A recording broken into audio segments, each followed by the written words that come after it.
one another.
Roll call.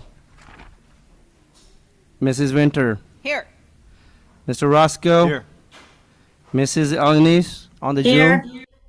Here. And myself here. And Mr. Lopez is absent.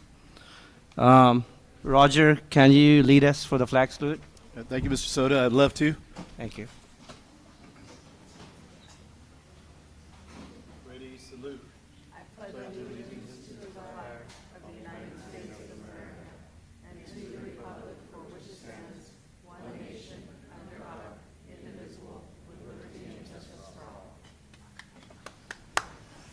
Thank you, Mr. Roscoe. During the closed session, the board took action on a item 5B. It was anonymous decision by all the board members. All right, we're going to move into the item 12, recognitions of a guest and a visitor. Mrs. Shepherd. Welcome, everyone, and I'd like to first introduce the new City of Selma Police Chief, Chief Alcaraz. And would you like Alcaraz? Did I do it right? Alcaraz. I knew that. I know. So would you like to come up to the podium and say a few words? So before he gets started, I would like to comment and acknowledge the chief, and he's a man of his word. I don't know him very well, but he has proven that he will do what he says. On our first couple of days of school, there were police officers at nearly every school site all day. In fact, I teased the one at Jackson.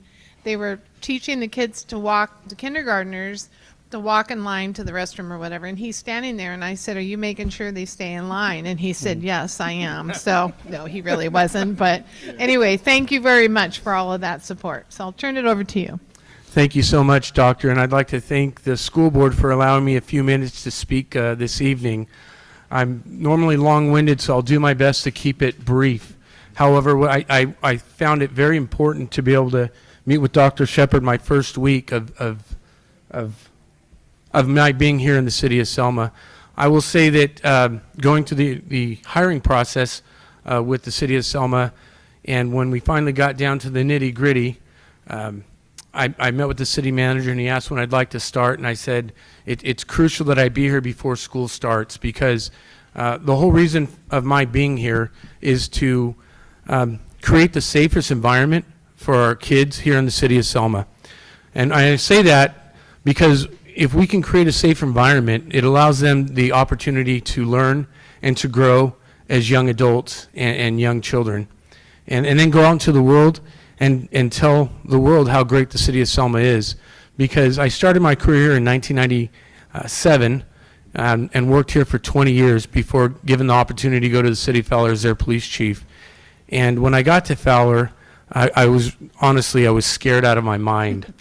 To go from a police sergeant working a graveyard patrol to being a chief of police and leading a community. And that's exactly what it is when you step into a position like this. There's high expectations, and the only way that we meet those expectations is with high energy, high output, and holding people to those expectations. The most important is holding myself. So I tell you that I'm honored to be here in the city of Selma as the chief of police, and I will tell you that my job and my focus and goals and objectives are to build the city of Selma better. And it starts with our law enforcement, but more importantly, beginning to build and nourish relationships with our community members, because the police department, our public works department, our city hall, our fire department, none of us can do it by ourselves. It's going to take all of our efforts and the efforts of our community. I will tell you that when I met with, I believe it was staff at Abraham Lincoln and Garfield on my second week, we talked about cleaning up, and I'm sure you've seen a lot on social media with me and vehicles and working traffic, and those are all things necessary to get us to where we want to go, which is cleaning up our community and making it, first of all, aesthetically presentable, and then as we do that, we work behind the scenes to make it safe. The one task that I will give all of my officers when I hire them is that I want to drive around as the chief of police, and I want to see kids playing in the streets, playing basketball, throwing a football, jumping rope, just running around in the front yard or at our parks. Because if we're doing that, then we've created an environment that allows, or parents feel safe to allow their children to do so. And that sounds like a very simple thing, but that is a monumental task. And it's going to require all of my staff, our city departments, and all of our community members to make that happen. So please be assured I will do my best to be as visible and approachable as possible. So I'll try to get out in the community as much as possible so that people feel like they can come and talk to me. And I do this so that my staff, I can model the behavior for them, what I expect of them, so that they'll be approachable and they can be, and you can be heard by them as well. And that's what I will say with, and thank you all very much. I appreciate all of your time. Thank you, Chief. Thank you, Chief. Thank you, Chief. We are looking forward to working with you. We are hoping to continue to make Selma as a safe place for our kids and doing the service for our citizens of Selma. And once again, welcome to Selma, and really appreciate your service. And also, I'd like to give thanks to Chief Fire, Robert Pedersen. Thanks Yes. for coming by. Yeah, it's great to And, see you as well. Yeah, thank you. And also, I want to recognize our principals. I like to have all the principals to please stand and give them a And applause. directors, anybody from the district office.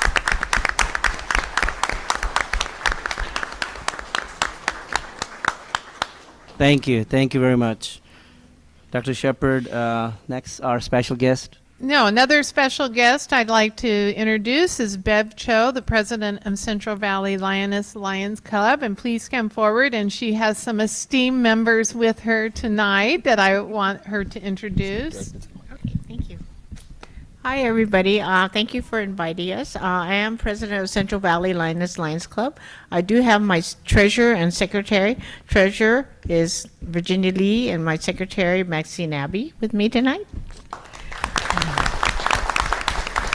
Part of the associations and the organization in this town of Selma, we're out to help the community. So basically, you know, if the school needs something, let us know. We were able to help the mental health support team, and that was really a fortunate thing. We normally do backpacks. They tell me, oh, they don't need it this year. Okay, fine. We could use the money elsewhere, and we did. We find a good source agency that needs some money. Like I say, as a school, if you guys need other things, let us know. There's lots of community, Kiwanis, Rotary, Lions out there. They would gladly help you, so let us know. Okay, thank you. Thank you, Bev, for being here. Thank you. Thank you very much. Be careful what you say, though, Bev. Okay, all right, dear. Okay. Oh, well, there you Oh, go. thank you. All three of you, that's right, yeah. Thank Okay, all right. All right. Okay. Thank you for your service to all the communities. Next, we have a special recognitions to a parent university graduate, Dr. Shepard. So last year, we hosted a parent university through Fresno State, and I'd like to invite Norma Barajas Reese up to explain what parent university is, and we have graduates of presidents of the parent university that was signed by the president of Fresno State as well. So, Norma? Thank you. Thank you, Dr. Shepard. Good evening, board. Good evening, guests. We have had, the time has flown by. I think we started Parent University before COVID, so it's at least been 3 years. And it was a vision for our district, something that the district could provide in addition to what school sites provide in terms of parent engagement. So we've started strong, we've continued strong, and one of the things that we've sought to do is to seek out partnerships. You know, it isn't always going to be us. And through Selma Unified and the partnerships, we've been able to provide some very, very high quality parent engagement activities. One of those partnerships is with with Fresno State University and their Parent University program. So tonight we're here to recognize our parents that went through those sessions. We're starting a new session with them. Our first date is August 29th. We'll be sending out that information, and it's a health and wellness online virtual training for our parents. Right after that, September 7th, we have our suicide prevention workshop that we're going to be holding here for parents. And then we're working on bringing back some of our favorites. We've got Jason Hoops from Our Own Food Services, who does the how to make a quick, healthy meal. It's one of our favorites, parents too. And working on some October math and literacy events for parents. So just getting started this year with our Parent University. So with that, each of the parents that completed the Parent University through Fresno State will receive their certificate in a beautiful frame signed by Fresno State President. And then parents who attended and may not have completed are receiving their Fresno State t-shirt. So, I forgot my glasses. I just want to our parents, thank you, gracias por estar aquí. We know how important parents are as partners in the education of their children. I can think of Mr. Dominguez always reminding us that parents are the first teachers of their children. And so I want to thank all our parents who are here, all our parents who will participate in Parent University this year. So our first parent that completed the financial literacy sessions with Fresno State, Angelica Coronado.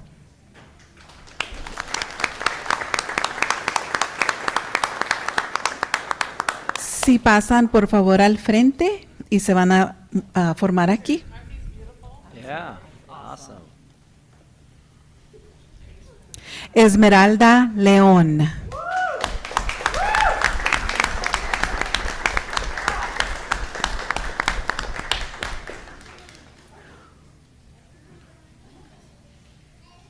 José Luis Pérez González.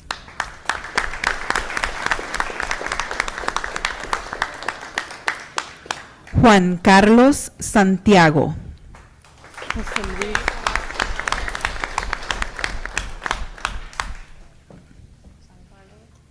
Juan Carlos Santiago. Okay.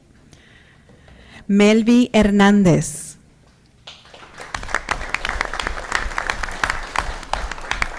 Brisky Santiago. There we go.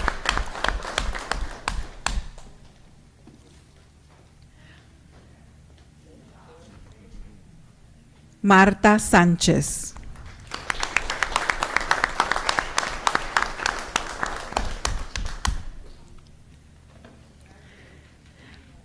Manuela Reyes.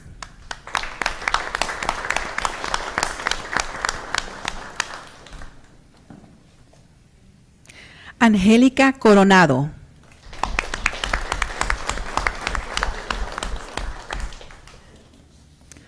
José Luis Pérez González.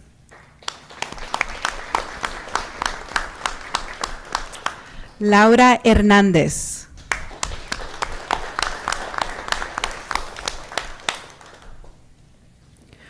Luz Clara Díaz.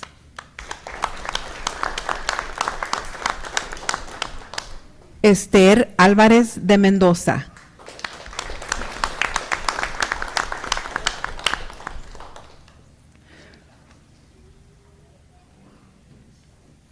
Manuela Reyes.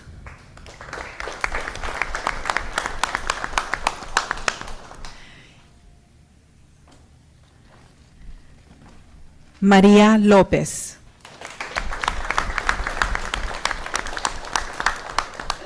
Minerva López.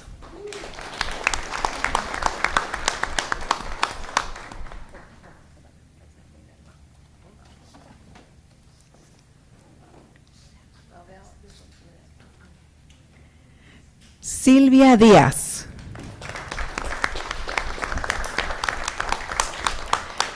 Silvia Guzmán.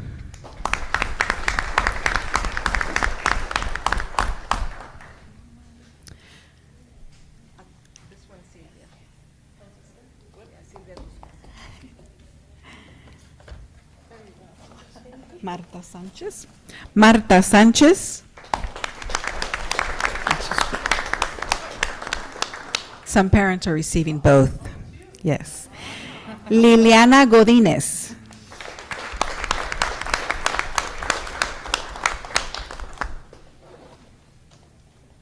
Rosario Rangel.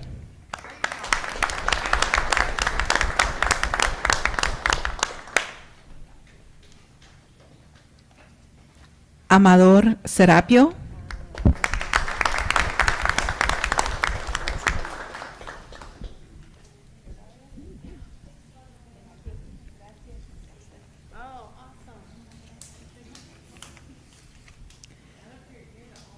Posen para una fotografía, por favor. Júntense un poquito. How many hours were their classes? It was 2 sessions. Eran 2 sesiones por semana por 4 semanas, ¿correcto? 2 sessions a week for 4 weeks. Oh, that's awesome. Let's give them another round Yes. of applause.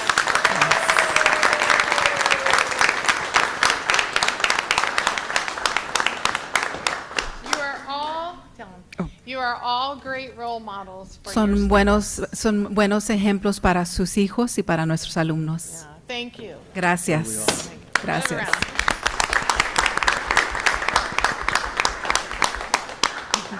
And thank you, Dr. Shepard. Thank you to the board for allowing this tonight to honor our parents and to for your continued support for Parent University and parent engagement. Thank Absolutely. you. Absolutely. Thank you very much. So another exciting acknowledgement tonight. I'd like to invite up the Valley ROP Superintendent Fabrizio. He's here with his staff, Dre, and we're going to honor some of our students and some businesses that are supporting our students. So Awesome. turn it over to Fabrizio. Thank you, Dr. Shepard. Acting President, Mr. Sahota, members of the board, Dr. Shepard, and members of the cabinet. Thank you very much for having us. I'm just going to steal a couple minutes. This is one of my favorite presentations because, before COVID, we used to do this, especially at the beginning of the year. It gets a really good vibe about what the students have done in the summer. I appreciate the board and Dr. Shepard really supporting this and bringing this back. And really, it takes a village. The employers who take this on, the employers that come and partner with Selma Unified and Valley Repeat to do this. It's amazing. We need this and we need more. And the students did a great job. But I'm going to pass it to Dre Castro. She's our Director of Instruction. She did all the work. And she's going to start introducing the students. So she's going to talk a little bit about the program and the programs and what the students did. So thank you very much. Good evening, Dr. Shepard, and to your governing board. Just to repeat, this speaks volumes. Thank you so much for providing these summer internships to your students. I think it speaks volumes for the Selma community. The Selma community should be very proud of these kids. Dr. Pickle, thank you for Assistant Principal Deb Richardson, because I could not do this without her and your staff, and I think this speaks volumes to the student body. You guys don't want to hear from me. Let's just get the kids up here. To represent SKF, Eduardo and Daniel, grab this mic, tell the board something valuable about this experience and why we should continue to do this. Thank you.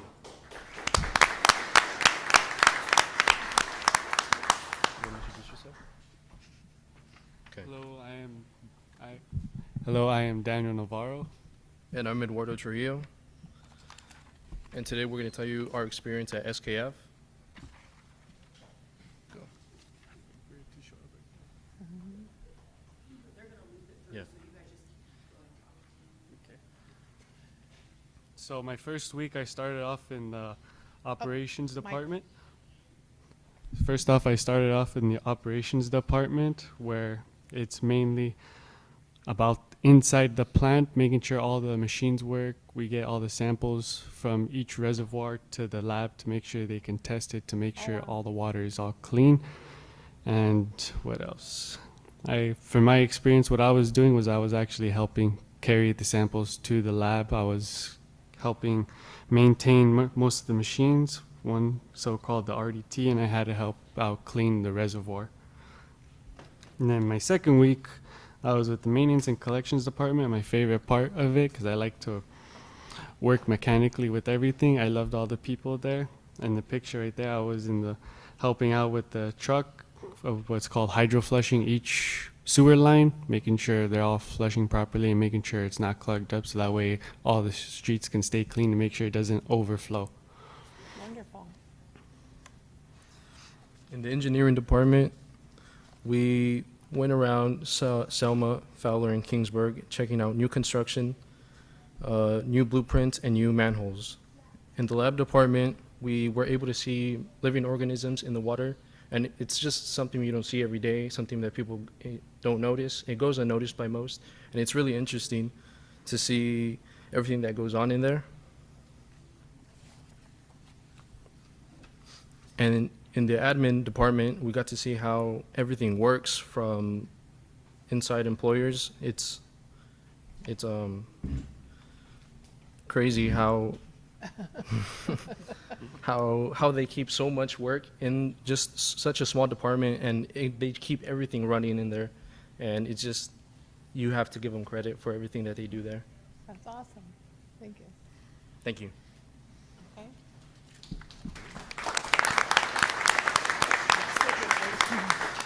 Before we call up the next group, can I have Mr. Craig Perry join the boys, and also Instructor Daniel Morales come up here, because these guys were a part of the village. SKF, Selma, Kingsburg, Fowler Water Sanitation, and people don't know the hard work that goes on for people to have water. Dr. Shepard and Fabrizio would like to present a plaque to Mr. Craig Perry and SKF for hosting our students.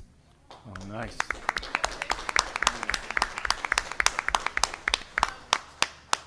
There's a lot of blanks there that you're going to continue to fill up, right? Yeah, sure. Just something real quick. The kids did a wonderful job, and I think what this teaches them more than anything is that how much your community depends on you to show up to work every day on time and be ready to work. And they did. None of them missed a day. All of them were on time, and they did a great job. And that's it. Thank you. Thank you. Could you guys, if you would go with Miss Wagner over there, and we'd like to get a picture with all of you together. Thank you. Nice, man. The next group, and again, Instructor Daniel Morales was key in us finding and recruiting and having these kids apply. Harris Construction took 2 out of 4 interns this summer, and those 2 are Bears. We were very happy to have Caesar here and Manuel here, and they're going to come up and speak about their experience. I could not believe interview day. I was intimidated, and I was trying to be really cool to the boys who were dressed up. You guys got this, go kill it. I was dying and sweating, and they killed it. Wow. It is not easy for you to be an intern with Harris Construction. We have Mr. Mike Marsh that I'd like to join up here while the boys speak about their experience. All right. Caesar, Daniel, go get him, kill it. Hey, good afternoon. My name is Cesar Rocha. I was a field intern with Harris Construction at the Fresno City College Child Development Center and the new science building. Hi, my name is Manuel Strada Rocha. I was a project engineer intern with Harris, and I was working at the SCCD West Fresno campus college. Wow. A couple of things that you guys did on site. Yeah. So on site, I helped supervise. I helped our superintendent, Nick Azua, deal with some of the subcontractors, and it was a good experience. What else did I do? I also helped on the office side of it, helping push papers and try to get answers from our architects and our engineers. So that's a little bit of what I did. All right, so what I did in West Fresno was I was working more closely with our project manager assistant, Jesse Hoyer, and basically with project engineer, I was mostly in the office writing up the problems going on the job site, and it was a difficult job site, but I was surrounded with a great team, and they prepared me a lot. And in this picture, I was looking through plans and trying to solve the equipment problems in the rooms. It was a tough project, but I was able to get through it, and with the team, they helped me out, and it was a great learning experience. And then for the most part, project engineers are mostly in the office, but I would also go outside and learn from other subcontractors, because it's important to learn other skills. And with Harris, I was able to learn a lot of great things.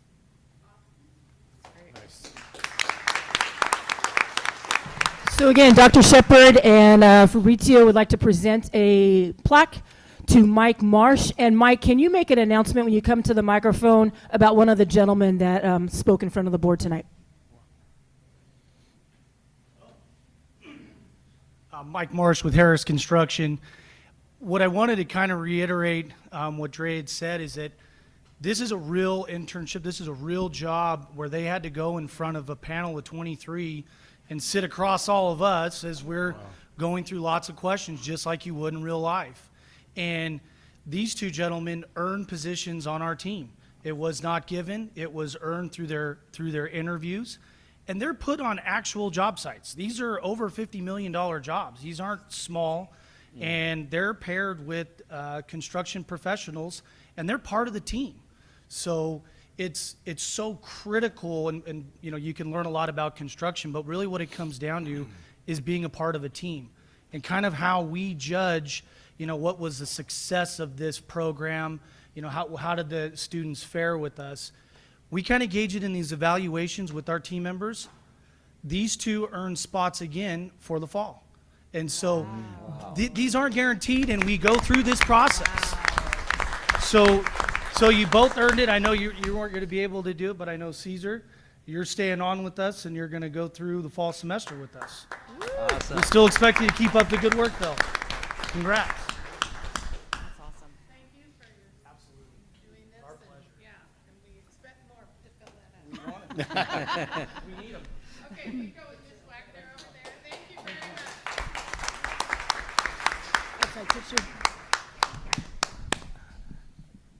Can we give it up for Daniel Morales, please? Daniel Morales, do not lose that guy. Do not lose that instructor. He's awesome. Finally, our fire intern, Kevin, where are you? Please come up here with Chief Roberts, your instructor, and also Chief Peterson. Thank you for coming tonight. And Selma Fire Department, he was there for a 6-week internship this summer. Awesome. Nice.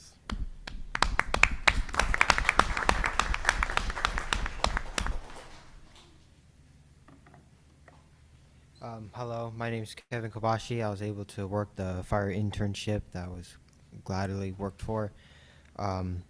It was a great experience to be able to work on the ambulance with each and every firefighter.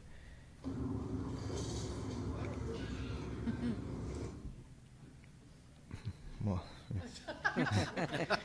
I was able to get hands-on contact with each patient and learn how to properly assess them, and it was overall a great experience. Even though I was able to work in the office, that may have been boring because jobs are not always exciting, but I was able to observe and learn many things. Would you like to say something? You're welcome. We're so glad you're here. Good evening. My name is Larry Roberts. I'm the instructor for the Urban Rural Fire class here at Selma High. And Kevin was one of my students this last year, and he was instrumental in doing quite a few things in our class and was a success for our class. And I thought he would be a good candidate to work for Selma Fire this last summer. And I think it's a valuable experience when we can get our kids into job sites and let them have firsthand knowledge and hands-on to learn about being a firefighter. One of the greatest jobs that there is being a firefighter. So thank you. Thank you.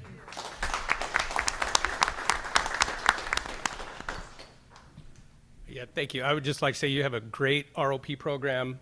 The students that we've had come through, always very professional, educated, understand what's going on. I know, speaking personally, I would have really enjoyed a class like this back when I was going to school here. It would have been great.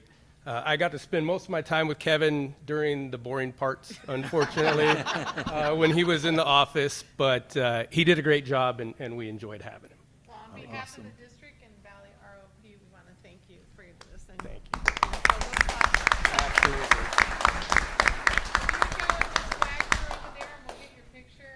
Thank you again. This is what we work for every day. Absolutely. This is what we shoot for. Drake? Thank you, Dr. Shepard. Thank you, Governing Board. I'm coming back. I'm going to go find more interns for next summer. Thank you so much. Thank you for what you do for this community. Nice. Thank you. Thank I you know, again once, VROP. And Roger, Hey, go ahead. I was just going to say, Mr. Peterson, Chief Peterson's Uh-huh. well, he's from here. Yeah. So Yeah. I went to school with him here. Yeah, I hope he hires. Product of Selma Unified. Yep. He hires in the future. One of the our good students. ones. They're all good. Thank you again. We'll move into item number 13, school report. So Adam, you're back. Adam from Selma High School. I'm glad you returned after the last grilling night you had with us. It wasn't too bad. Okay. So this past, is it, hello? Oh, there we go. So this past week at SHS, our leadership decorated the campus for the first day of school. With special thanks to our Key Club, we were able to do some chalk art, decorate the school with posters, balloons, just the usual school spirit stuff. We had a pep rally during lunch on Friday to inform students of the football game and to introduce our starting varsity players and cheerleaders, which was really fun and really motivated people to get there. So our upcoming events, Senior Sunrise is tomorrow, the 23rd. So we are providing donuts and stuff to our seniors so that they can have a good time. And then on Wednesday, the 24th, we have our Hoedown Throwdown back to school event. Like I mentioned before, we'll have a few vendors there, a petting zoo provided by Ag, bull riding, and a DJ. Bull riding? Sorry. Mechanical bull riding. Okay. Yeah, sorry. And then it will happen in the quad here at Selma High. And for sports, Bear Nation has officially started our fall sports. We have opened our season with wins in tennis and volleyball. Water polo was very competitive in our first contest with Dinuba. Football hosts Madera this week, JV game at 5 and varsity at 7:30. Selma High also has been excited for our new sports medicine pathway with our new athletic trainer, Sarah Martinez. Yay. And we hope to see you Friday night supporting the Bears. Great. Thank you, Adam. Good job. So I'd like to introduce Mrs. Eminem for her to introduce the students from ALMS. Great.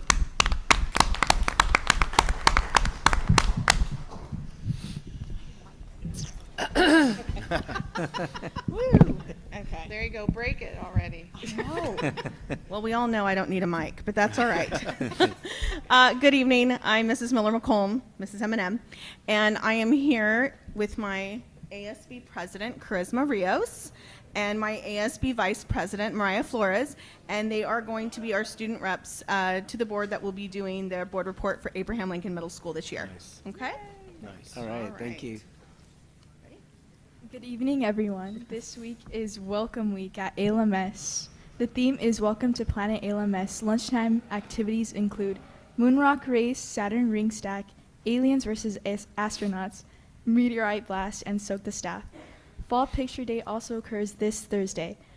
Students will be taking their pictures throughout the day in the PE class. This is also a makeup day for their ID pictures. Schedule changes. This week only students with their parent permission and signature are able to request a schedule change. All schedule change requests are due this Friday. Athletics. Volleyball, girls, tennis, and football are all holding tryouts this week after school. This Saturday, our ALMS football teams will be participating in the CVAL football carnival at Dinuba High School. All right, thank Great, you. very good. So I think there's some proud parents in the audience. With the parents of these beautiful young ladies, please stand up so we can acknowledge your great effort. Stand up. Okay, good job. You get all the credit, okay? All right. Thank you, ladies. We look forward to hearing from you in the future. So you're welcome. Thanks, Have a good guys. evening. Thank you. Parents, you have to stay for the whole meeting. Just kidding. Just kidding. Thank you again to the Selma High School and ALMS giving us updates. Public input. Members of the public wishing to address the Board of Education on matters within the jurisdictions of the board but not on this agenda may do so during the public comments period for up to 3 minutes. Public comments on a specific agenda items are heard under that item. For the public record, please state your name. Okay. So I'd like to introduce Marcy Matsumoto, who is here. Welcome again. She is a candidate for the Fresno County Board of Education. She's being up for re-election, and so good to see you again. Thank you so much for having me. Yeah. It's a delight to be here, and it's a great opportunity to reintroduce myself to the board members here, as well as the staff and the community. As a county board member, we are responsible primarily to handle appeals for interdistrict transfers, expulsions, and denied charter school petitions. We also oversee the court schools for the county, that kids that are unable to continue in their local district and or are incarcerated at the juvenile detention center at those schools, and we oversee the Fresno County Superintendent of Schools budget. I've had the opportunity to be on that board for 4 years now. Prior to that, I sat on this in your seat, but at Sanger Unified for 6 years, so I understand exactly what you're going through. I was here just a couple months ago, and I have been bragging about that meeting ever since, because what this district is doing, focusing specifically on student achievement that is data-driven and focused, providing professional development for your teams collectively is what's making, it's going to be making huge differences. And I can see today from all the acknowledgments, you've got great student involvement, you've got great parent involvement, and that's what education is all about. I am running for re-election. I do have an opponent. I would ask for your support. If you have any questions, feel free to contact me. I will give you some business cards if you'd like to have them. I'm a 40-year resident of your next door rural area. I live in Del Rey. We have a family farm here. Professionally, I've worked in the field of healthcare and education since a long time ago, more than 40 years. And I feel that I am well versed and well prepared for this job. I will add that I appreciate the respect that I have of my colleagues as well as school administrators across the county. And I've worked very hard to be a voice for our whole region, both at the local level as well as the state level, representing our area. So I would appreciate your support, and I look forward to watching the continued growth and amazing stuff happening here in Selma. Thank you so much. Thank you. Thank you. That's all. That's all. All right. Thank you. We're going to move into number item 15. So But yeah, so we have, I forgot to ask you, Rose. Did you send all the file over with pictures from opening of school to Nasser? I think in the flurry of the day, we didn't quite get that done. It's from Miss Wagner. No, the file of pictures from opening school? Okay. All right. Well, I blew it. Anyway, we have a bunch of pictures, but I'd like to invite a couple of our principals, Dr. Pickle and Mr. Lane, to invite them up to give a kind of an overview of their opening of school. So, Thank you.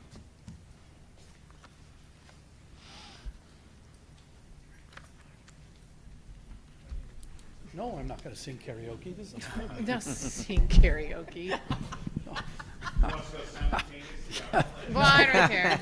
I'll sing doo-wop for Mr. Lane. That's how I'm pretty good at that. I'm pretty good at it. Adam, you didn't see that. Don't say anything. I'm telling you. Good evening. Well, opening. Some highlights of opening. The best highlight was student attendance. We had some really high numbers with student attendance, and I'm going to keep harping on that. And in all the student assemblies on Friday, I announced it to the students, made them clap even though they were hot in the gym and they were, ooh. I said, no, we got to fire up about student attendance. 99% on first day of school, 98% on Friday, and another 99% today. So awesome. I told Dr. Shepard, I said, we had a good day. And she said, good? And I said, well, let's sustain that, and then I'll tell you it'll be great. So the goal is to sustain that. But opening was all about getting the kids excited. I think the students came to campus and they met their teachers and they were excited about what the campus looked like, excited about the changes. And then we met with them on Friday at the assembly and went over all of our new policies, and then had a game that didn't necessarily go our way on Friday night, but that's okay. The kids went out there and battled through it, and we were all pretty tired at the end there, though, weren't we, Adam? I think. Yeah, I left pretty early. There we go.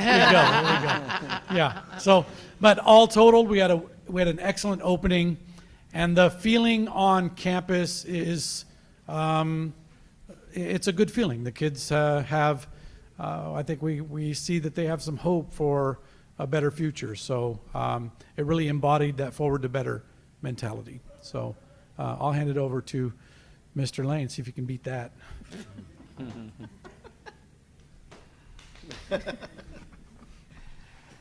Good evening. Thank you for the time. We actually had 100%. I'm kidding. I was going to one-up them there. We didn't quite have 100%. However, it's been tracking up the last 3 days. Today we were at 860 students, which is higher than the ending enrollment last year. Enrollment is up over 900, and what we're doing, social workers are really involved in this. They made home visits today. Been a district initiative, really tracking these students, making multiple calls. Are they in our district? If they're in our district, why aren't they here? And getting them there.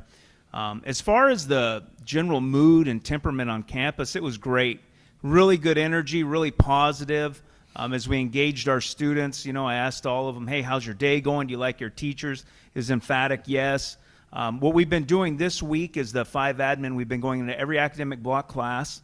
So it's a 1-to-24 ratio. So they get a really clear message on some of the initiatives we're implementing, some of the things they can expect from their middle school experience, and then just some real clarity around the rules. One thing that we are focusing on is our cell phone policy, which is a little bit stricter probably than in the past. And it's a simple one: from 8:15 to 3:18, cell phone will not be out and it will not be seen. And, that can be tough to implement, but we're committed as a school, and we have vigilance around this. And when I was talking to the students about this and giving them the rationale behind it, one, they're very distracting, right? And that may not be the big sell for most students, distracted in class, that's not it. But when we talked about what this can cause for young people and a level of anxiety around that phone and constantly needing to check it, and I'm never being present, like we're having a conversation, but I'm looking down and, who posted what and did they like this and did I like that? And in addition to that, it's cyberbullying, That's our biggest threat to school safety. And it's taking a picture of you when you're eating, right? Or an unflattering angle, and then they post it anonymously. And that takes away from that feeling of safety, and it takes away from that connectedness that you have with your classmates. And when we're explaining that, I really see that. You know, these are 12, 13, and 14-year-old kids, but you can see the heads nodding when I tell them, hey, I want you for this 7 or 8 hours of your day, we're going to free you from that electronic leash, so to speak, that compulsion towards the phone. And you know, it's the first few days, but generally you can kind of see this ease. And I know at lunch, you know, we have 850 kids. We have 2 split lunches. And I felt like I was in a time warp because there was not one phone out, right? I felt like I had gone back to high school before these things existed and had hair, but that's another story. But there was no phone to be seen. You know, kids were talking to each other. They were talking to adults. They're experiencing the snack bar. And so I know that the adults on campus are really committed to this. And we're cognizant of it as well, right? There'll be at times that I'll have to take a call. And I took one the other day, and a 7th grade student walked by and said, hey, Mr. Lane, there's no phones on campus. I said, that is a great point. I'm going to put this away right now. And I guess the other thing I'll add is I know that Jen, Miss Miller McComb is gone, but her and her leadership class, they got there early, and it was hot, right? And it was just steam coming out, and they were out there, I'd say at 6 a.m. or right around there, and they had the balloons up and this real welcoming feeling there. So we gave her a shout out this week in our kind of weekly announcement. We really appreciated that. And I guess I'll end with this. So this Friday we have Soak the Staff. It's the only time we charge kids for an activity. It's 25 cents a water balloon, right?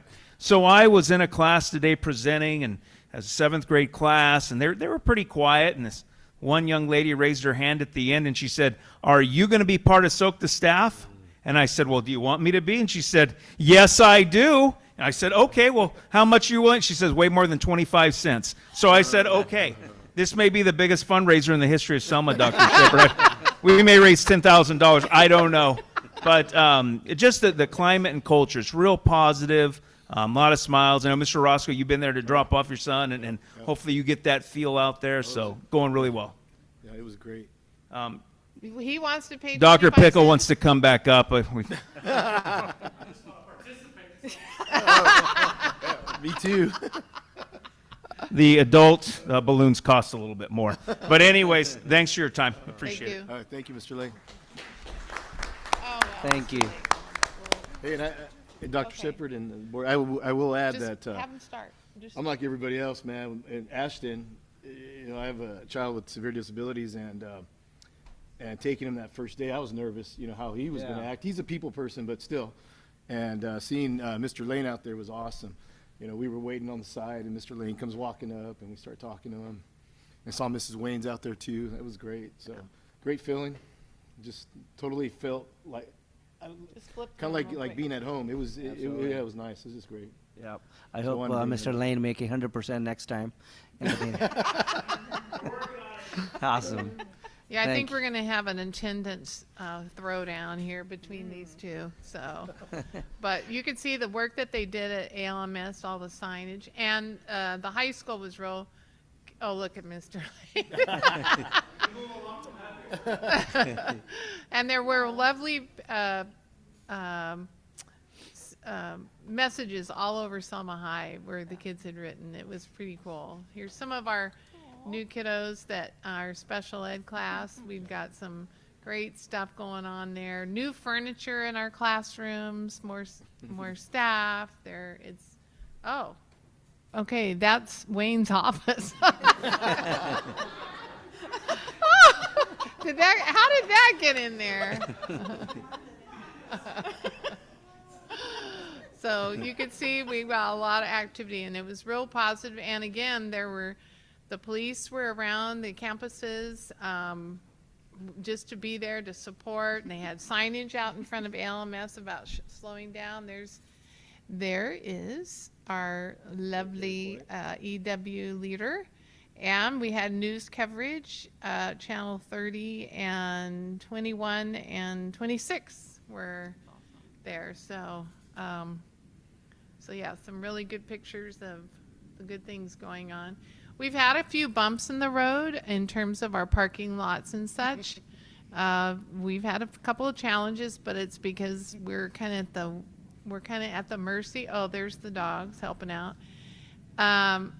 Of our contractors who, it just takes time. So people need to be patient. Tomorrow they should finish the Roosevelt parking lot, and we're still painting the EW Eric White temporary parking lot, and it's been inconvenient. People have had to learn how to go a different way, but it's just time. We have change, and we're trying as much as our team is working really hard to keep things going smoothly. So anyway, thank you for the pictures and for being here tonight, gentlemen, and all the work of our leaders. We couldn't do this work without our great leaders, so we're really excited for the year to get going. Thank you. All right, we will move into the resolution FY 23-10 in the matter of recognizing the month of September 2022 as a Suicide Prevention and Awareness Month. I request Mr. Roscoe to... Oh, Mrs. Winter. Oh, sorry, Mrs. Winter. All right. It's my pleasure to read this resolution. So this is Resolution FY 23-10. Whereas the Selma Unified School District recognizes that suicide is a leading cause of death among youth and supports actions in preventing suicidal ideations, attempts, and deaths. And whereas, according to the Centers for Disease Control, one person dies by suicide every 11.7 minutes, resulting in nearly 45,000 deaths each year in the United States. And whereas suicide is the 10th leading cause of death among adults in the U.S. and the second leading cause of death among people aged 10 to 24. And whereas, tragically, Selma Unified has lost students and our community has lost adults to death by suicide. And whereas suicide is preventable, nation, state, and local, whereas suicide is a preventable, national, state, and local public health problem, and whereas access to mental health and social emotional support services and suicide prevention resources are more critical now than ever before, and whereas providing a safe and nurturing school environment ensures both the physical and emotional safety of students and staff and minimizes suicidal ideation, and whereas it is essential to educate and encourage students, staff, and families to recognize the warning signs of suicide and guide those in need to appropriate services and supports. And whereas Selma Unified has increased its commitment to student mental health in the form of staff and resources and consistently performs outreach to students and community about the availability of these resources. And whereas the month of September is National Suicide Prevention and Awareness Month, which is a campaign in response to the need to raise awareness and provide schools and communities with an opportunity to educate students, parents, and others about their role in suicide prevention. Now, therefore, be it resolved that the governing board of the Selma Unified School District hereby declares the month of September 2022 as Suicide Prevention and Awareness Month and commits to providing mental health supports to those who need it and urges all citizens to recognize and participate in its observance. So we invited some of our mental health clinicians here this evening, and Christy and Jeter, he's staring us down, and Jeter. But Christy, would you like to introduce them and maybe say a couple words? Yes. So thank you so much to Dr. Shepard and the school board. Without your support, we wouldn't be here, and so we really appreciate all the support that you've provided. We started with a team of 2 mental health clinicians. Now we're up to a team of 5 and 5 school social workers. So we're very thankful that you have supported us and expanded our team. So I would like to introduce Mr. Emilio Hernandez. He's one of our new mental health clinicians, and he's also bilingual, so we're so excited to have that because our students do need that outreach along with our parents. Do you want to wave and say something? He says, no, you're doing a fine job. Yes.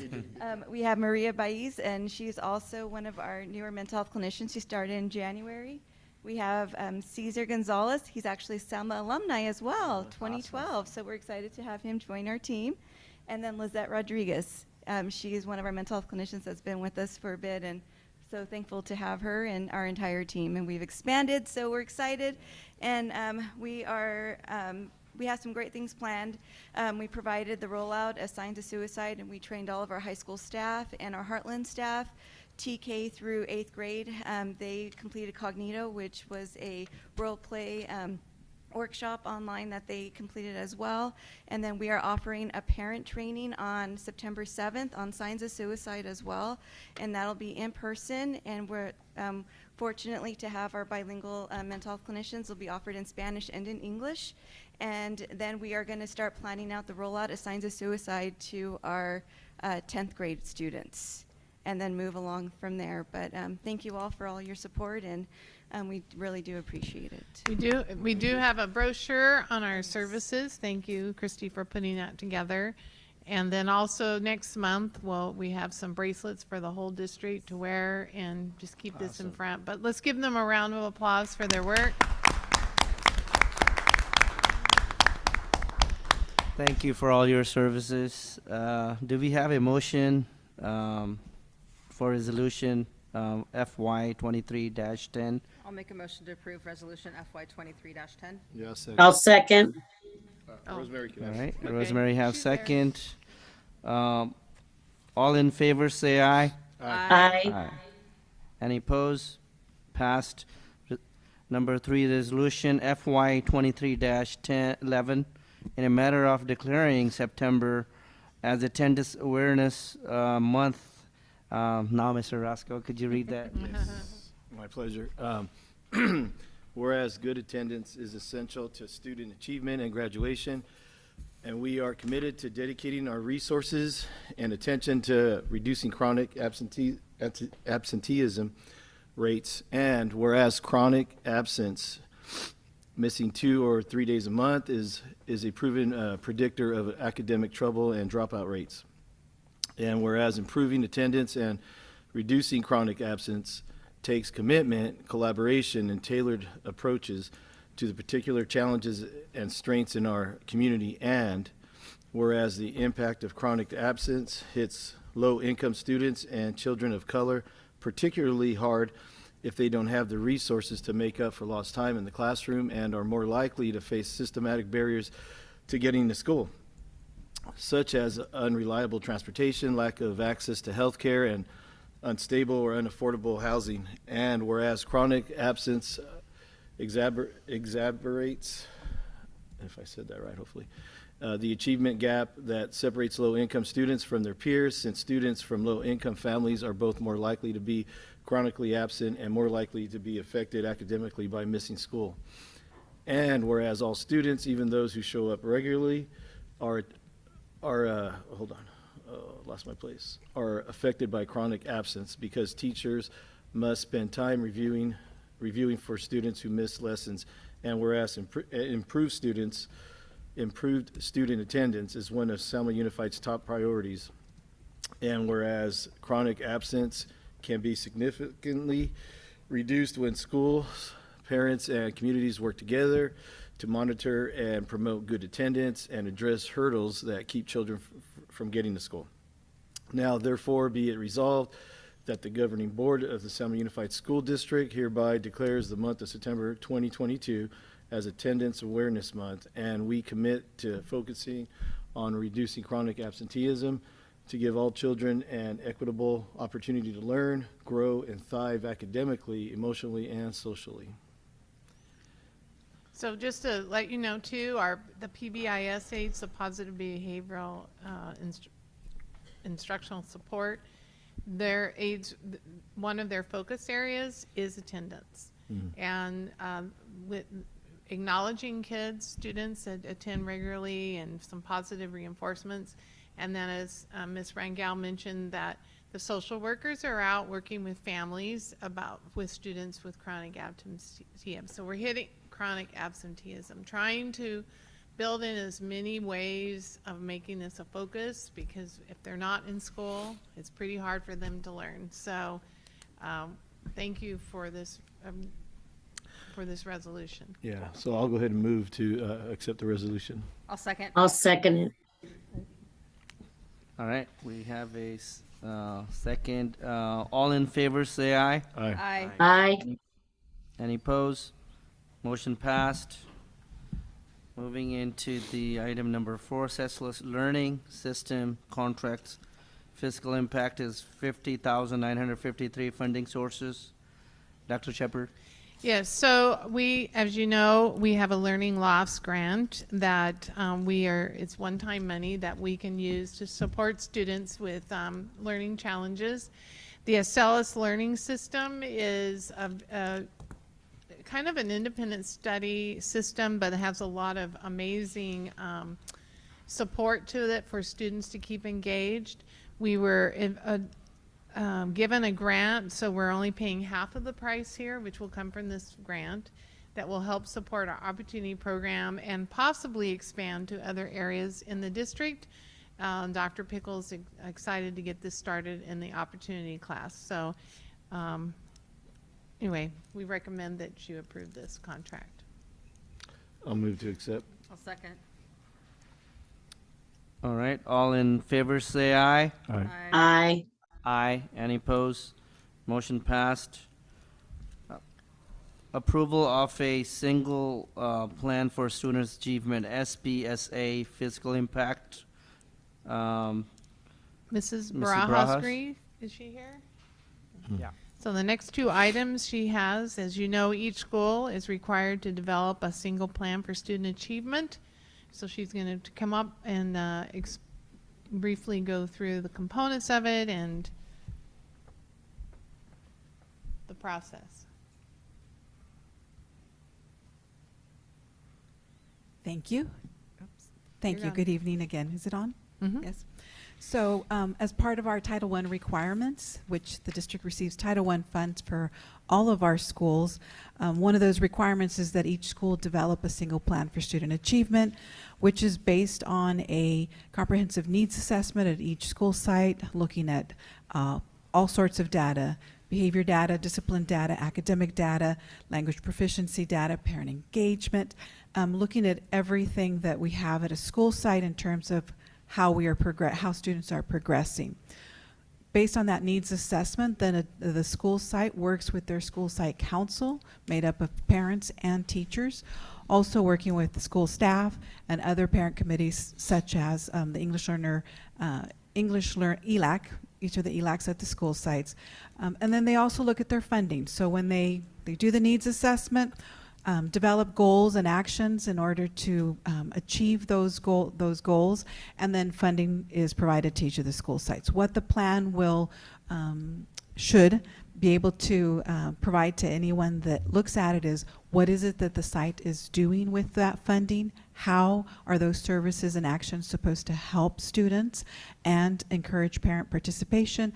And then throughout the year, each school site is monitoring those goals and actions within their plan, at the end of the year evaluating, did we do what we said we were going to do within each of those plans? And 2, did we make that student achievement and those other goals that might be in the plan? So in a nutshell, those are the single plans for student achievement. These are all the schools included? These are all the schools.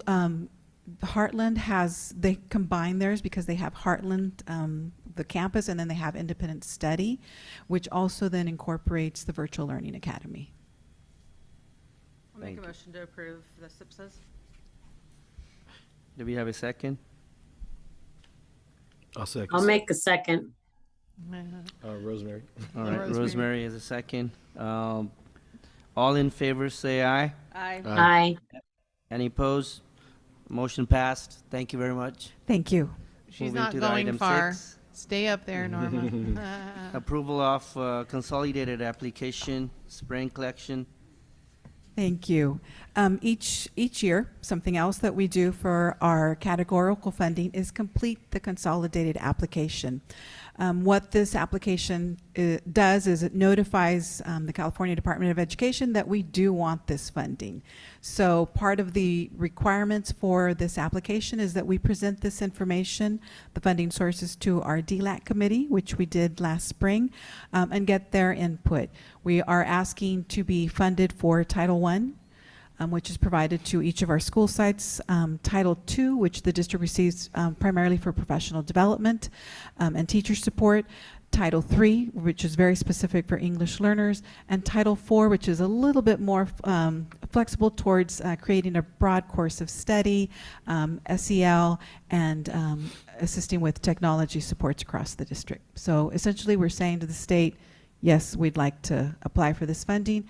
And then we also are completing reports showing the state that we've used the funding that we've received in prior years, and in some cases, how we've used that funding. Make a motion to approve the CONAPs. Do we have second?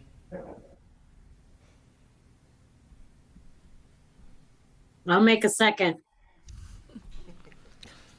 All right, all in favor say aye. Aye. Aye. Any opposed? Motion passed. Thank you. Thank you. All right, we are moving into item 7, document tracking services. Proposal for web-based document services, fiscal impact $4,650. Andrea?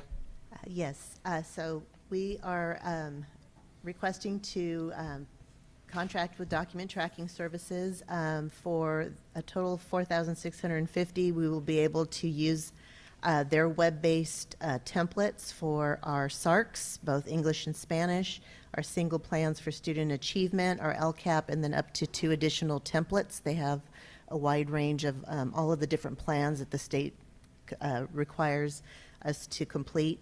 The cost includes the setting it up. They will actually roll our current plans into their system, so we won't have to do that ourselves. And then training, and then also they will translate any of the documents that we have there as well. It's phenomenal, and it will save a lot of staff time. So Is this cost is a annual cost, or is it a? Yes. 4,000. I'll move to accept. I'll second. All right, all in favor say aye. Aye. Aye. Opposed, no. Passed. Moving into item number 8, Renewal Educational Research Corporation's ERC, Elementary Mathematics Mastery Project. Fiscal impact is $112,000. Dr. Shepard? So we started this process last year, working with Dr. Boris and her team, and worked specifically with our elementary teachers, identifying the essential math standards, and then also looking at instructional methodologies, etc., for math. As you know, that's a focus area for us. So they started this work last year, and this will complete the work this year. We're using the Effective Educator Grant to fund this project, and it's well on its way. And we are hoping to see the fruits of our labor at the end of this year. Any discussion? Do we have a motion? I'll make a motion to approve number 8. Do we Second. have a second? Okay, we have Rosemary second. All in favor say aye. Aye. Aye. Any opposed? Motion passed. We're moving into the human resources proposal, creation a new job descriptions and a new position. Coordinator, expanded learning opportunities. Physical impact 176,541 to 193,375. Total compensation, including benefits, funding sources. Dr. Wildman?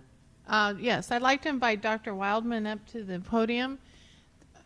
She has some good background in this particular area, and this is one-time funding. Well, we've had it for a couple of years, and now we have a good amount to expend over the next 4 years, I believe.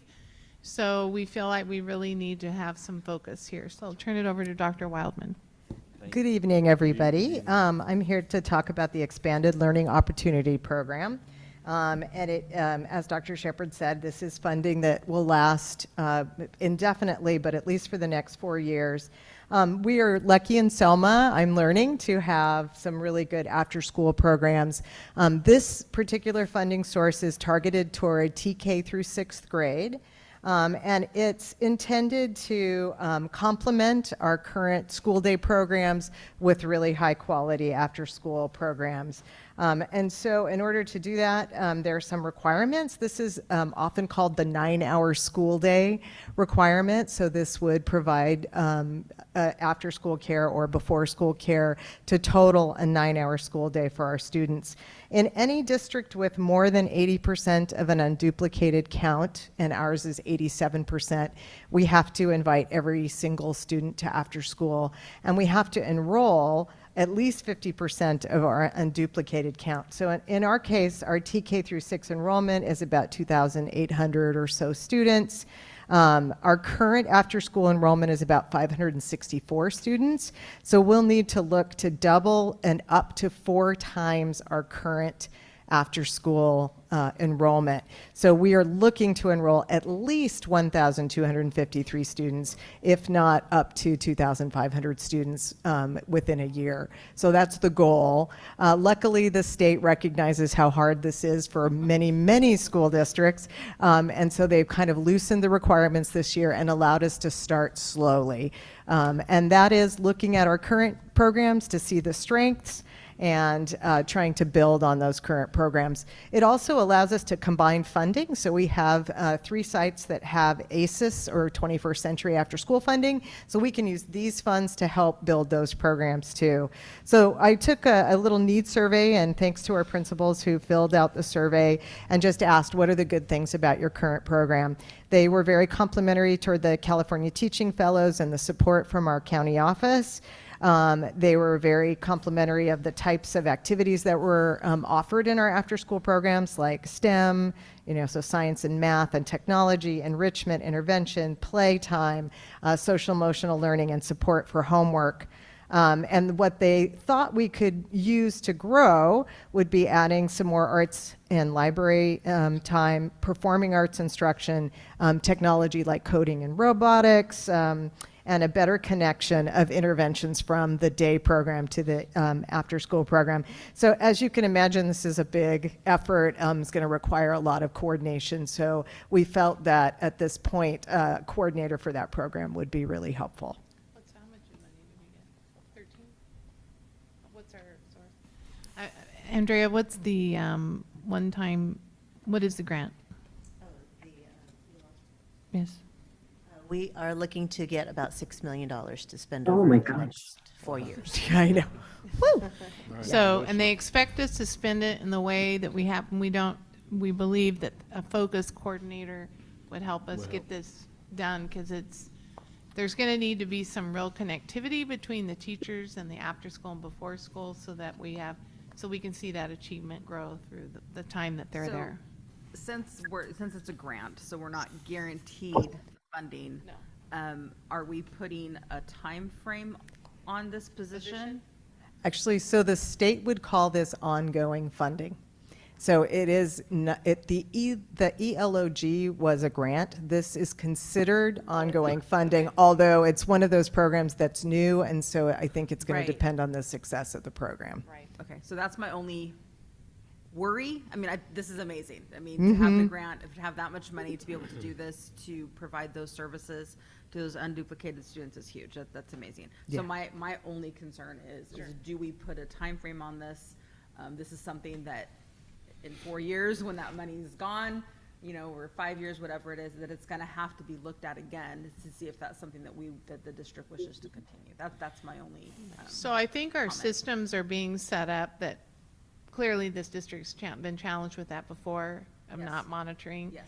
So regardless, if it's ending, every year you should be evaluating all of your positions and where they're funded from. So Should be the keyword. So Will well, be. It will be. We'll be establishing that. Will be. I like the will be. There are 2 leaders here that will be going on. We'll make sure of that, but we will look at some board policy on that, that when we evaluate the budget, your leadership should be able to Looking come at back. those positions, Exactly. Are these still applicable Exactly. and necessary for our district? Yeah, so we need to have that system in place, so. But you can't really say it goes, there's an end time to because they get tenure and so forth, so No, anyway, I yeah. understand that, but yeah. Make sure in our systems we have it, yeah. Right. I will make a motion to approve B1, A and B, both the job description and the position.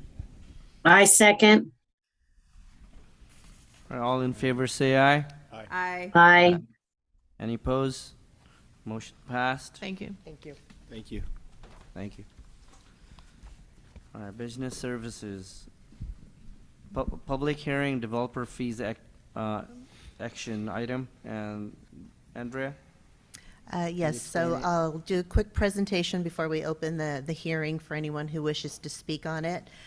So in February 23rd of 2022, the State Allocation Board approved an increase in the developer fee rates.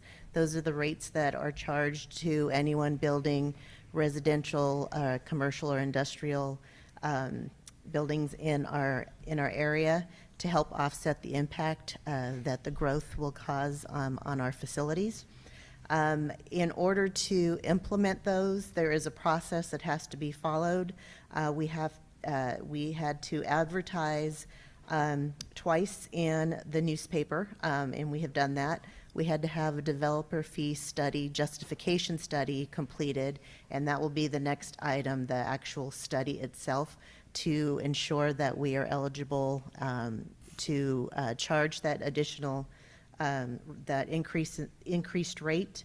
I sent a letter to the county and city planner's office to a copy of the notice to let them know that this hearing was going to occur this evening.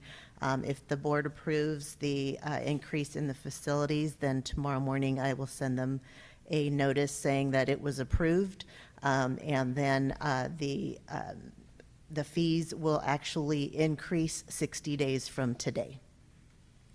And the fees actually went up to $4.79 per square foot for residential, 78 cents per square foot for industrial or commercial.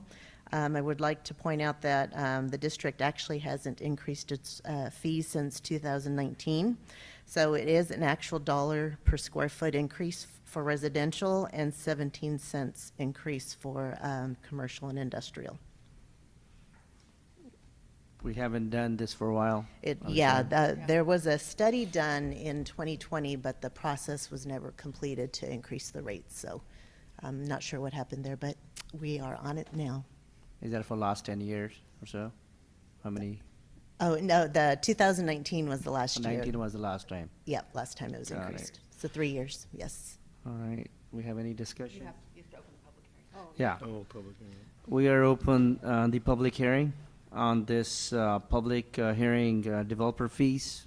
Anybody have questions? Want to come up to the podium? All right, we close this public hearing. And we need a motion. No, then you go to resolution number 2307. Okay, resolution 2307, adoption of a fee justification study. Andrea? Yes, so this is the actual study that was put together by Schoolworks Incorporated.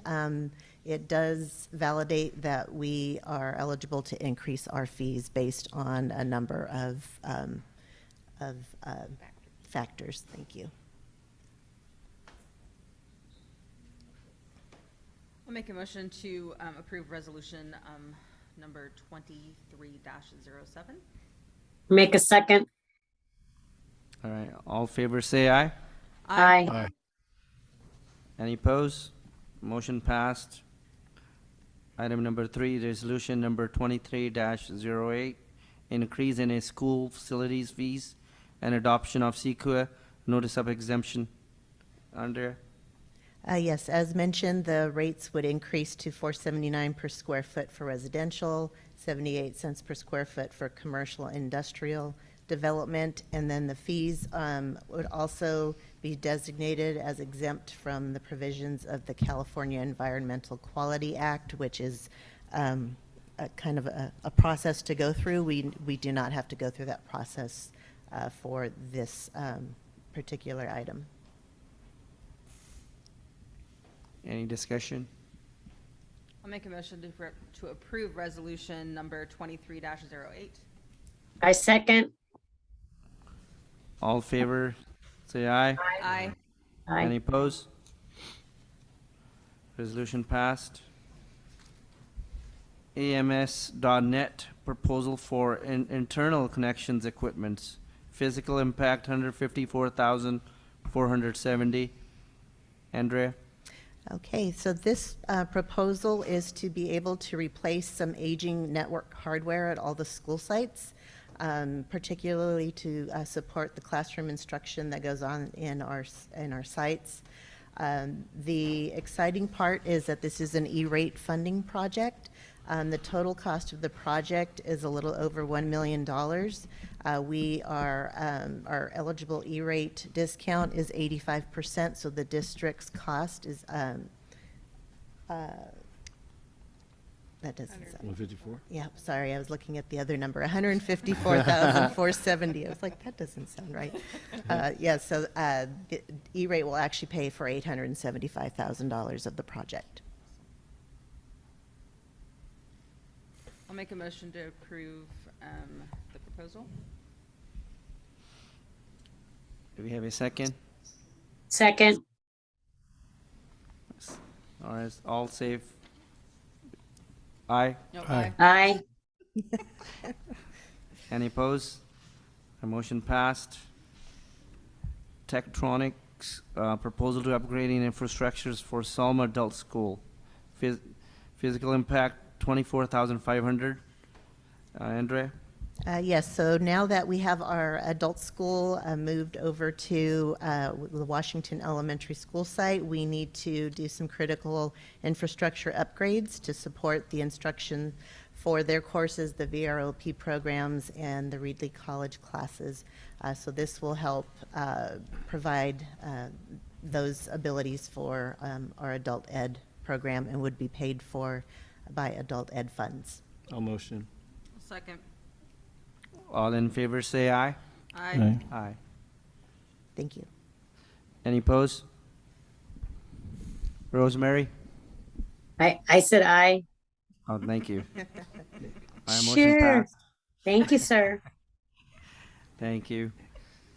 All right, moving into the item D, facilities project. Selma Unified School District School Bond Information Process. Dr. Shepard?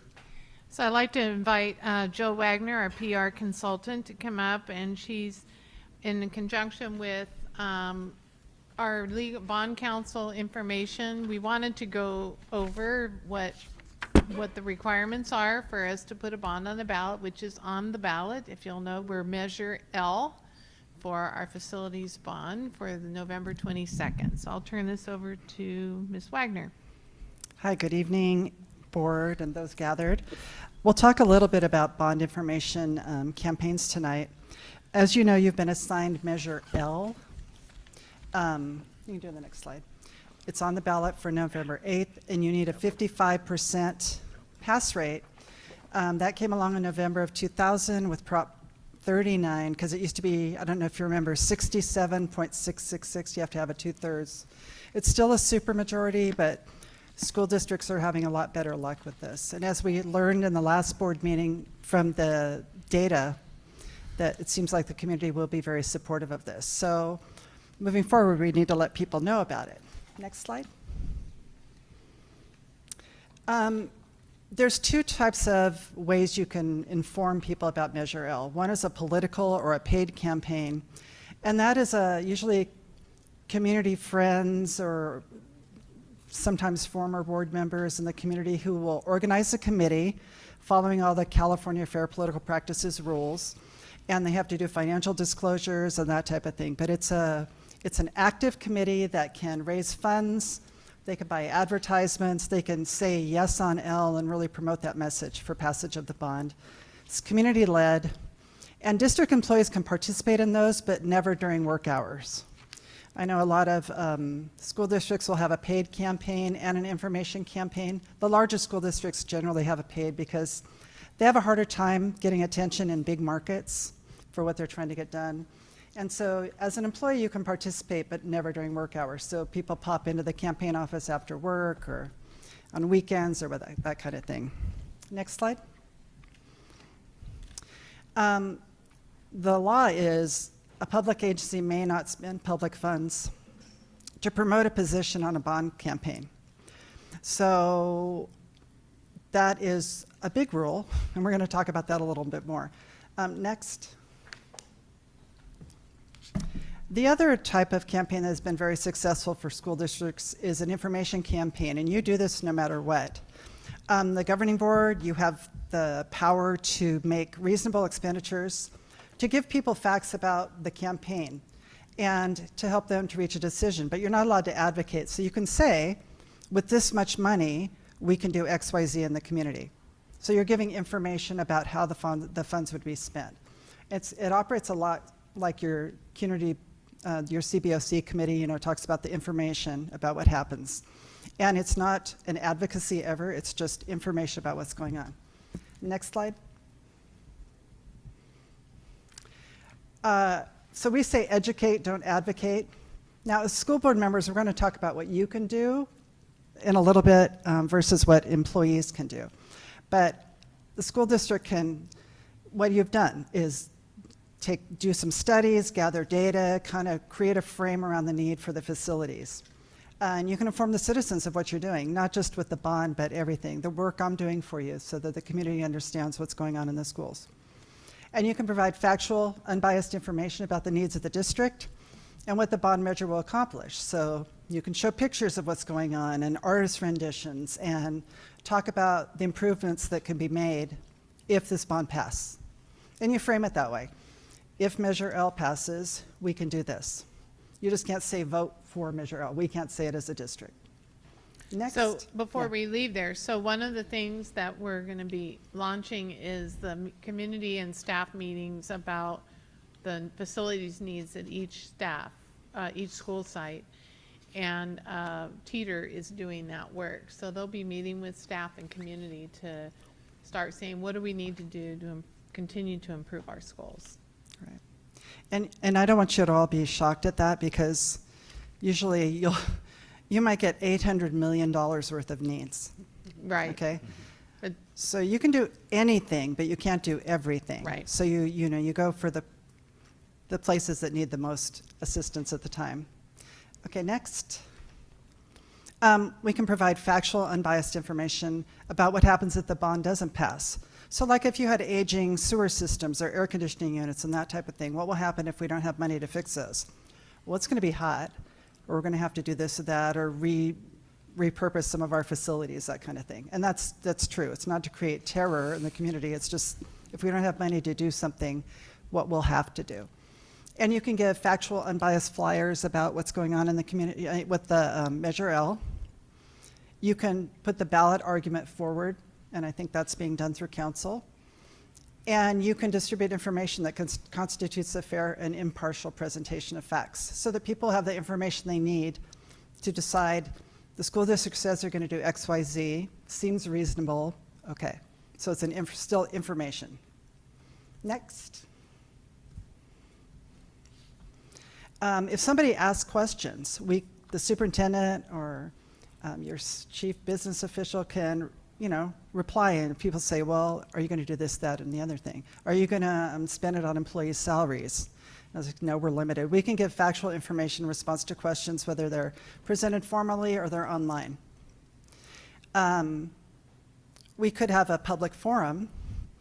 If you can do that with just information. And sometimes schools will do that within their communities to say, this is what will happen to benefit our schools. And they'll have a little meeting in the evening or after school or what have you, just so people can get the information about what would happen at the school. Trustees can appear in front of organizations like service clubs and other kinds of organizations in town to present your district's view, to say why you supported putting it on the ballot, and to answer questions. So that's all perfectly okay. Next slide. So here's some stuff. It seems very restrictive, but there's a lot you can say.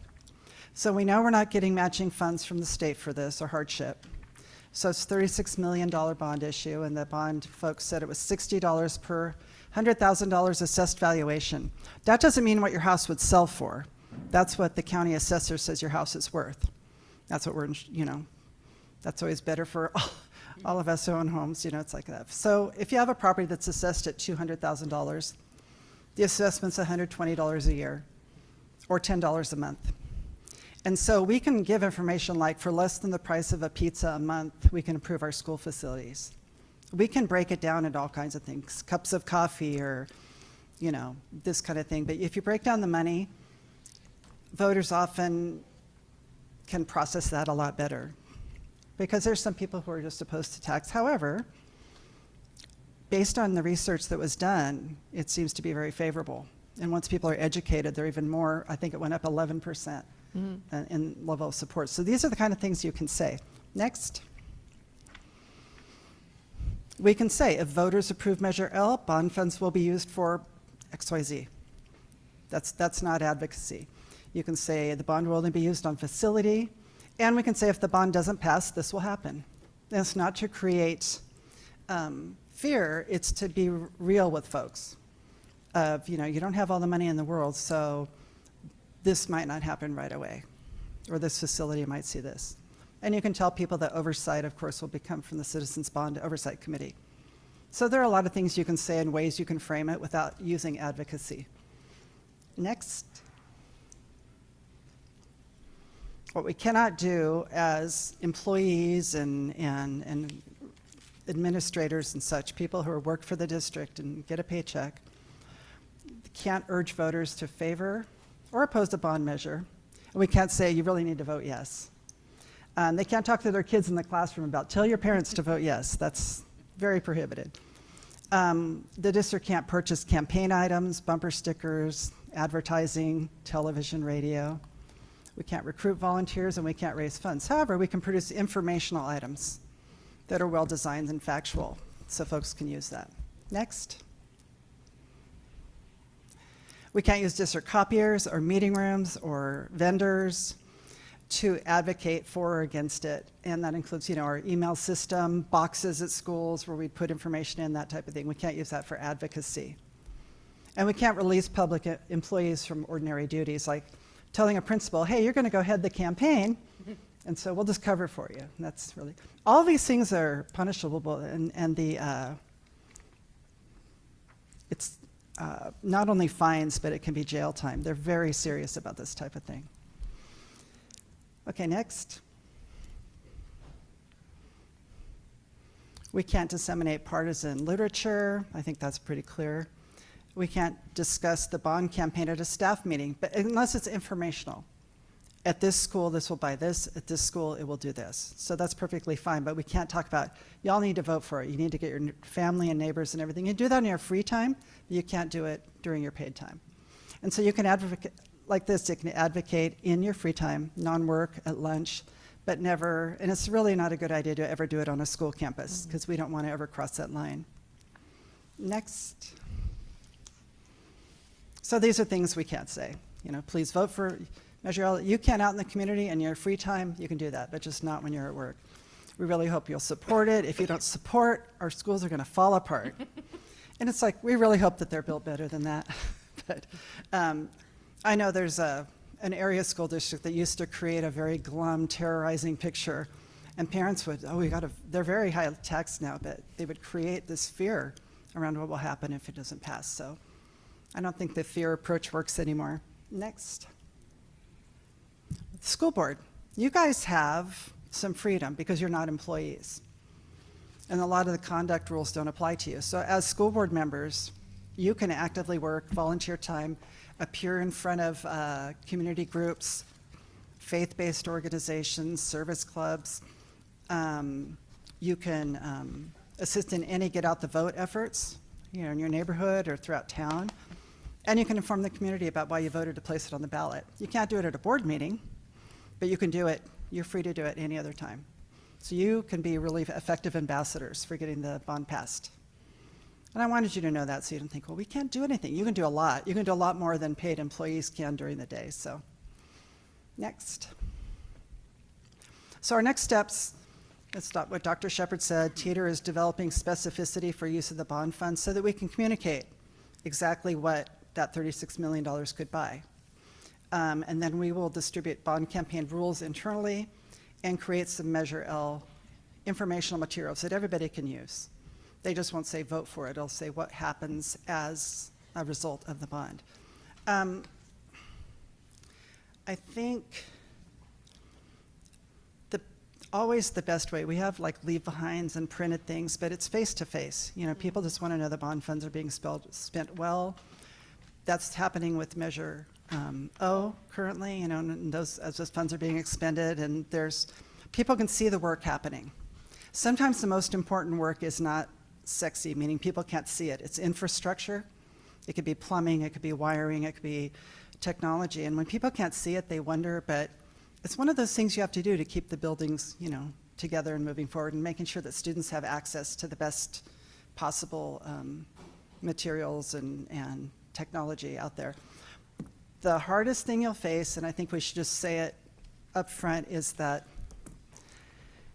I worked with some school districts in Northern California on their bonds, and they had their list and everything, and then up there they had their fires in Sonoma County.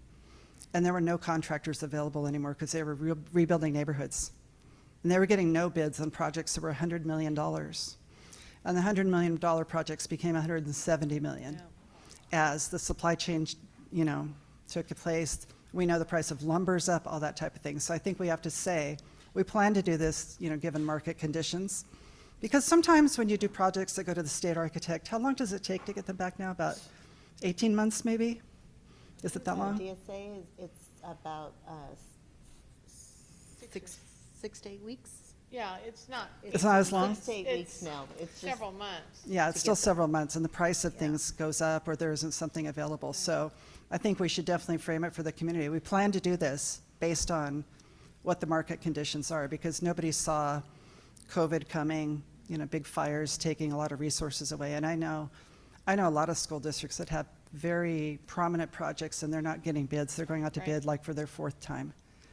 And every time they go out, it costs a little more, you know. And you don't necessarily want the contractor that their bonding capacity is just barely there, you know, building your school facilities. So this is what I'll work with Dr. Shepard on moving forward, and then I'll leave it to you to discuss. Okay. Thank you. And so I think too, we've put out a lot about what we've spent Measure O funds for. We'll be updating that. And you know, when the community passed Measure O, there was an anticipation of some matching funds from the state, which have not occurred. So we can't do everything in Measure O because there are no state matching funds. So we've been helped by the ESSER funds and some of our HVAC and things like that, but there's a lot to do. So we'll keep bringing back information to share with you. So we'll start doing those site meetings, and then Mike Berg is also going to be walking through our sites, calculating what we currently have. We need to start talking too about size of schools and where do we want to invest more. So anyway, so that's all going to be happening. This is related to the FM3 that you guys did the Yes. survey. So it says that $36 million that's what we are going after. We're going after 36 million. Yeah. Okay. Yeah. So the inputs, I really like to have the board to put the inputs Sure. too in the side meeting. Absolutely. If you could invite us. Oh, of course. When Yeah. we're going to be rolling those out, having site principals signing up for their time. We'll do community meetings at the sites as well as staff meetings. Thank you. Okay. All right. Dr. Shepard, I think it would be good. Oh, sorry, Nick. Go ahead. It would be a good idea too if we have like a community awareness meeting, not just with this, but what we've already done this last Okay, year. yeah. I mean, we talked about it several times, but, you know, just to let everybody know what's been going on and the thought process about why we want to do the bond. And yeah, but kind of tying it into the whole culture change here. Right. And the accountability that we're trying to push on everyone. Okay. So. We will do that. Any more discussion? Adam, anything, input? No, nothing. All right. For sure. Just keep you wake up. He just wants to make sure you're alert over there, Adam. All right. We'll move into item number 2 under the facility projects, approval of contracts for closeouts certification project. Andrea? Yes, so you'll recall that we had 14 projects that weren't officially certified as closed out with the Division of the State Architect.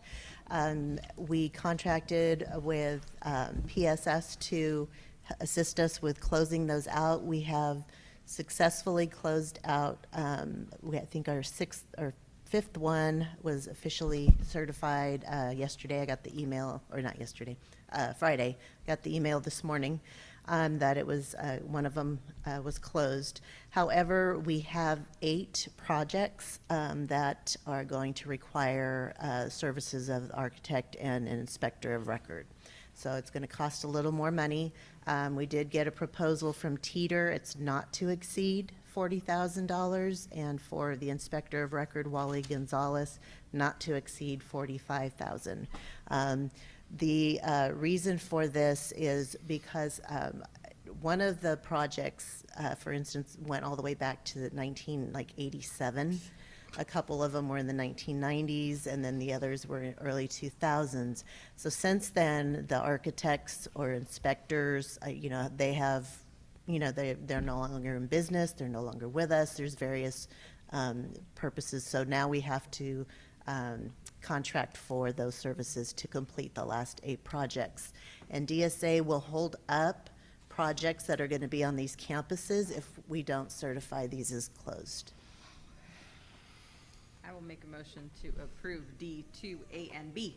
Oh, that's what I was thinking. Yeah. I'll second. All in favor say aye. Aye. Aye. Any opposed?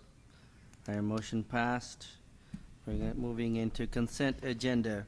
The items listed under the consent agendas are considered to be routine and are acted on by the Board of Trustees in one motion.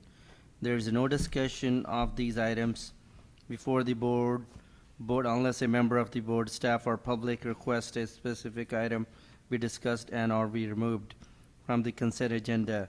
It is understanding that the administration recommended approval for all the considered items. Each item of the consent agenda approved by the member of the governing the board shall be deemed to have above considered in a full and accepted as recommended. I'll make a motion to approve consent agenda. I'll second. All in favor, say aye. Aye. Aye. Any opposed? No, it's passed. We're moving into item 16. Board report. Any? No, I just, like I said, when I went to the junior high, Mr. Lane was there, Mrs. Waynes was there, that was great. And then I had an IEP today with Ashton, for Ashton, and we're not like real particular about these. We just want our kid, taught, take care of. So that one, I thought that went really well. Good. We've had a lot of the same people, and Mrs. Waynes was there. Yeah, I just went really well, so. Yeah, same thing, me too. I have 2 kids in the high school, so I'm looking forward to school opening, and the hopes we get the better attendance and well as getting achievement, student achievement always. And I will be visiting high schools and middle school in the coming days. That's it. Rosemary, you have anything? Rosemary? trying to unmute. No, I'm just really happy with everything that I've been hearing. The whole atmosphere throughout the school district has been positive and exciting, and everybody just needs to rock on. All right. Well, thank you. Rock Right, Adam?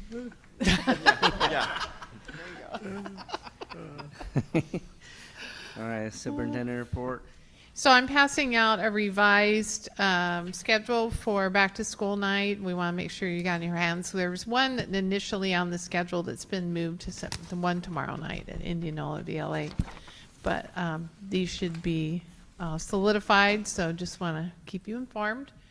And I agree that we had a great start. Our teachers have worked really hard to get everything in place, and our site leaders have done a great job coordinating everything, and our maintenance crew, everyone has worked really hard, and we're trying to keep up with everything, to get everything done in time. But there have been delays, like playground equipment, furniture, completion of parking lots, but people just need to be patient. We're doing the best we can. We're kind of at everybody's. That reminds me, can we send something out, so parents know? Because I've heard a couple times about the air conditioners, and we've been promising those girls softball lights. That's already all okayed. Right. We're just waiting for it. So yeah, the DSA. Well, for softball, the softball plans came through DSA day before Friday. I think they get cleared DSA, so we'll be going to bid for that. So there's a lot coming. It's just the process takes forever with the Department of State architects and such. So we're on our way. So Can I give a couple updates? Sure. So we did have, just so you know, Roosevelt's playground equipment showed up this morning. It was unexpectedly, but we got it. We got it fixed. The work started at Eric White and Indianola as well for their playgrounds. The fencing project for Wilson, Jackson, Indianola, and Roosevelt goes out to bid tomorrow. So or not tomorrow, Wednesday. So that is getting started, and then. Happy to announce that we got our $2.46 million for the CTE facilities grant today at the Treasurer's office. Nice. So we officially have our state funds. So the fencing, you're talking about the extending the smaller ones. Correct. Are they going to be replaced totally, or is it? They'll be totally Redo- replaced. We okay. won't be going with the wrought iron. It's just too expensive. It's out of. It was an additional $40,000. A site. So it was a lot. But we will be raising the height of the fence at the schools that we talked about. And then something that just came to my attention today is we are going to be extending the fence around the back of Jackson.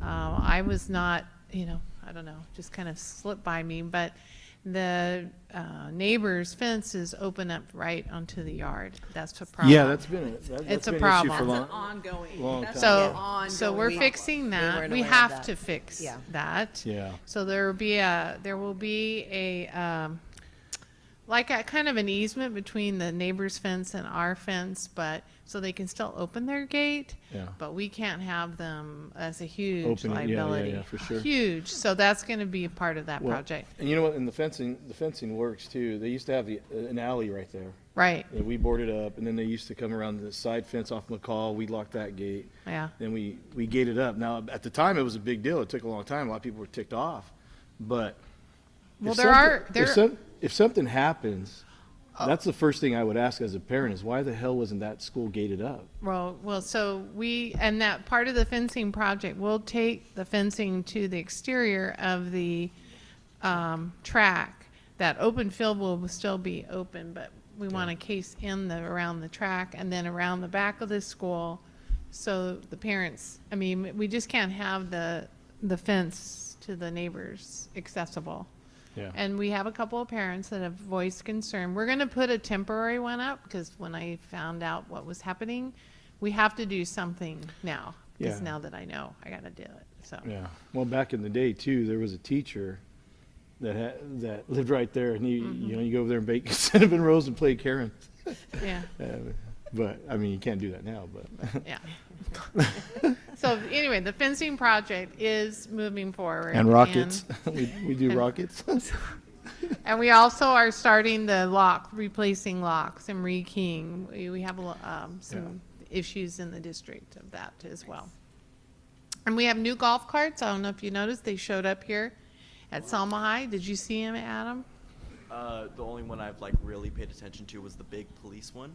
Oh, the big police one? Yeah, Is that because you were in it in handcuffs? No. Just kidding, No, Adam. But yeah, that one was eye grabbing. I haven't noticed new. No, golf we carts. have a new orange golf cart, that actually run, and they look really nice. So those have arrived, so we're happy about that. And I'd like to add, just so the public knows, that even though it's a custom orange color, we got it for free because of how long it took us to get the golf cart. Oh, wow. So, yes. So yay. So anyway, so The that's where the Wizards might need one. The Wizards. The Wizards. So Dr. Shepherd, extreme ownership, is that a new theme? Or what That's is it? the extreme ownership is our leadership theme for this year for all our leaders, site leaders, because we're owning where we're at. They're taking ownership. In fact, tomorrow's their first short day, and we just got our data from CASP and the STAR data that's not public yet, but they will be working with their sites. They've done a really good job in going through the process, and we're going to be looking at data on a regular basis. This Thursday, the 25th, is our first PLC with our program managers and site leaders going over the data. So what's the STAR data that just came in? When was that done? It's just from 21, 22. So just it came out. It'll be public shortly in October. Okay. And Dr. Shepherd, I'd like to remind you, as soon as we can, for the board policy for that to be updated monthly. Yes, the principals are aware that there will be regular updates to the board on progress. Yeah. And as I said, as far as the board policy, because when we're all gone, I Right. wanted to continue. So somebody at home or a parent at home could watch it on YouTube and see what's going on. So, Mrs. Luna, can you make that note so I remember to pull that Mrs. board Luna. policy? Luna. All right.